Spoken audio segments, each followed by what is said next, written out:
At Amazon, we live our principles. The leadership principles guide how we make decisions, calibrate ourselves, and operate as builders and as part of a team. When I graduated from university in the mid-1990s, I joined the U.S. Peace Corps. Working as a forestry volunteer in sub-Saharan West Africa introduced me to living your principles, something that I continue to do every day that I come into work at Amazon Web Services. Now, I lived in the Mopti region of Mali, West Africa, and the Mopti region is bordered on the north by the Timbuktu region, which many of you might know by the name of Timbuktu, the Segu region to the southwest, and the nation of Burkina Faso to the southeast. The tribes in my area, they ranged from the Bozo, who lived along the Niger River, the Songhai, who were of the great Songhai Empire, which dominated the Western Sahel in the 15th and 16th century, the Dogon, who lived primarily in the Bandiagara cliffs, the Fulani, who have historically been a nomadic tribe, and of course, the Bambara, which is a tribe that is prevalent across Mali. As with other rural Peace Corps volunteers, I lived in the village without running water, plumbing, or electricity, and I depended on community wells for water. I took showers by bucket, I used a latrine pit, and then I depended on kerosene lanterns at night for light. Now, at Amazon, we talk about how we focus on the customer for everything we build. In Peace Corps, my customers were the families that I lived and worked with for environmental preservation and to build schools. When I lived in Mali, I worked every day with people who had no formal schooling, yet ran economies that spanned multiple families in many villages. One of my neighbors was a tall and quiet man who organized work parties, and he often, very deliberately, picked other teenagers, young adults, in the neighborhood to help lead the work party with him so he could continue growing others into a leadership role in the community. Now, I also spent a lot of time with 3 wives of a village elder. These women, who ranged in age from 40 plus to 20 something, they ran a textile production for Malian Bogolan. Now, Malian Bogolan is a mud textile art, and their economy that they put together recruited dozens of women from surrounding villages to sew the cloth. They had other women producing the mud-based dye and doing the designs, and then they managed distribution of how these textiles would be taken to the weekly markets of different villages and sold. Now, I consider these women and the men who were the leaders in my village to be my first mentors. They managed entire systems of commerce and industry with humor, a sharp eye for quality, and compassion for everybody in their network. It brought home to me that human potential is everywhere, no matter what somebody's background is or what their schooling had been. Now, when you live in a village, you have got to be self-sufficient. You're on your own. It's there that I realized, if not me, then who? The answer was often nobody. So I would step into the role of whatever needed to be done, whether it was writing applications for different nonprofits, for microloans to fund our projects, or prepare the chicken for a neighborhood gathering. Now, that concept of personal accountability is very similar to the Amazon principle of ownership, where owners never say that's not my job. But my time in Mali also made me realize that sometimes it is better that someone else is the who in the if not me, then who. For example, the community well in my neighborhood was a mile away, and we had to haul water early in the morning every day for the day's use.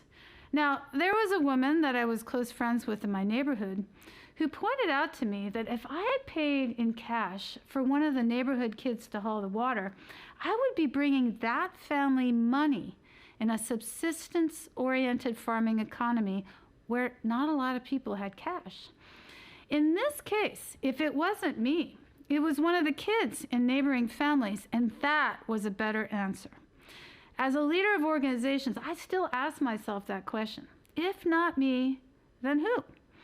Sometimes it is me taking ownership, because that's the right thing to do, and sometimes asking another emerging leader to step in to benefit from the experience is the right thing to do too. Now, in Mali, I worked with a nearby village to build a school and hire a school teacher. To fund the construction and get a school teacher, I raised sheep, which we also used to demonstrate how to herd without defoliating the trees.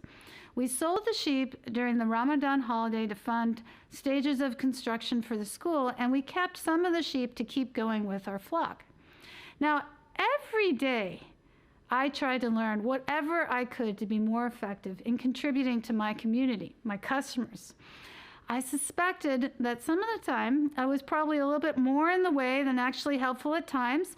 Sheep, to be honest, were quite new to me, but I kept at it, and I always pushed myself to learn more and be better. That principle of constant learning is one that I took forward with me after working in Mali. At Amazon, part of our leadership principles say we must disconfirm our beliefs and we must be learning and curious all the time. As I did when I was in Mali, I now take the time to write down my reflections and keep that process of learning so I can continue to grow. It is so important to learn from your world, the people around you, what has come before, what is happening right now. I have found that to be true, whether you're raising sheep to build a school or you're running large-scale cloud services like Amazon S3 and Kinesis Streaming. Now, there are amazing trees in northern Mali: acacia, baobab, karité, just to name a few. The seeds of these trees initially spend their energy growing down to tap into water deep below a very dry surface. When they grow up as saplings, there's this dangerous time where they're vulnerable to livestock grazing. But if they make it, they become truly amazing landmarks in the landscape, and they can survive almost anything. I would come across these trees when I was traveling between villages, and I would just marvel at their adaptability and endurance in the face of drought, browsing, termites, you name it. At Amazon, we also talk about planting seeds and nurturing saplings. Only instead of actual trees, we're talking about how important it is to generate and nurture new ideas. Now, we know that we are here to build a long-term business that outlasts all of us.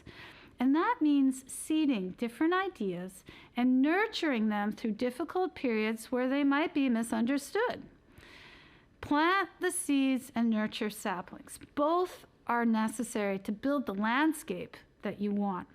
Now, the Great Mosque of Djenné is the largest mud structure in the world. And once a year, the whole town of Djenné, along with people from surrounding villages, work together to replaster the surface of the mosque, the crépissage. It is a huge task. Hundreds of people work together. They go grab water from the Bani floodplain, they mix the mud plaster, and people apply it over every inch of the mosque. The work gets accomplished at an amazing rate given the size of the structure, and there is a deep community sense in the shared work. I work side by side with my neighbors to haul water to help with the crépissage, and it really brought home to me that anything is possible, no matter how large the task, with teamwork.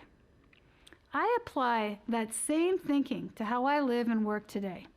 You can take on any task, no matter what the size, with help from others.